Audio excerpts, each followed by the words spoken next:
இந்த நாட்டில் திருநீர் பூசணுங்கிற ஒரு உணர்வை இத்தனை பேர்த்த கொண்டு போன ஒரே ஆள் எந்த மடமும் இல்லாத போது ஒரு தனி ஆளா செய்த ஒரே பெருமை வாரியாருக்கு தான் உண்டு. அப்படி சுருக்கு பையில் வச்சிருப்பாரு, ட்ரெயின் புறப்படும், அப்படி எடுப்பார். வேலுண்டு வினையில்லை மயிலுண்டு பயமில்லை கந்தா கடம்பா கதிர்வதி வேளா மந்திரமாவது நீரு வானோர் துதிக்கப்படுவது நீரு சமயத்துள்ளது நீரு வயலூர் முருகா வேலுண்டு வினையில்லை அப்படின்னு பூசினார். 1970 2 சின்ன பையன் உட்காந்துருந்தான். சாமியை பார்த்தான்.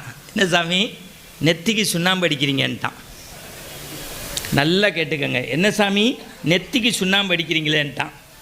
நம்மளாக இருந்தால் கோவப்பட்டிருப்போம். வாரியார் சொன்ன அடுத்த வார்த்தை, இறைவன் குடியிருக்கிற வீடு, கடவுள் குடியிருக்கிற வீட்டுக்கு சுண்ணாம்பு அடிப்பாங்க, குட்டிச்சவர்களுக்கு அடிக்க மாட்டாங்கன்ட்டார். க்ளோஸ்.